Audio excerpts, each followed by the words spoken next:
டெக்னிக்கை வந்து நீங்கள் வெறும் காலுக்கு மட்டும் இல்லை, மெசேஜுக்காக பயன்படுத்தலாம், அன்பிளாக்குக்காக நீங்கள் பயன்படுத்தலாம். இந்த 3 விஷயங்களுக்காக இந்த மெத்தடை நீங்கள் பயன்படுத்தலாம். இந்த மெத்தடை வந்து நீங்கள் எந்த நேரத்தில் செய்யணும் அப்படின்னா, காலையில் பிரம்ம முகூர்த்த நேரத்தில் இந்த மெத்தடை நீங்கள் செய்யணும். வேற எந்த நேரத்தில் வேணும்னாலும் இதை நீங்கள் செய்யலாம். உங்களுக்கு இமீடியட் ரிசல்ட் வேணும்னு நினைக்கிறீங்க அப்படின்னா காலையில் பிரம்ம முகூர்த்த நேரத்தில் இதை நீங்கள் செய்யுங்க.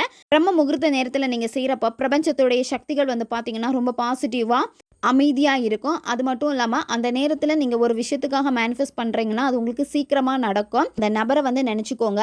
அவங்க இதுக்கு முன்னாடி உங்களுக்கு கால் பண்ணி பேசியிருப்பாங்க, நல்லா பழகியிருப்பாங்க, அவங்களாவே உங்களுக்கு மெசேஜ் பண்ணியிருப்பாங்க, குட் மார்னிங், குட் நைட்டு, நிறைய மெசேஜ் வாண்டடாக அவங்களே உங்களுக்கு பண்ணியிருப்பாங்க. இந்த மாதிரி அந்த பர்சன் சைடில் இருந்து வந்ததை தான் நீங்கள் எப்போவுமே நினச்சி பார்க்கணும். இதை நினச்சிட்டு அடுத்து என்ன பண்ணணும் அப்படின்னா, இப்போ உங்களுக்கு வீடியோ ஸ்க்ரீன்லேயே வரும் பார்த்துக்கோங்க. இந்த ஆந்தையுடைய கண்களை தான் நீங்கள் உற்று பார்க்கணும். கொஞ்சம் நேரம் உற்று பாருங்கள்.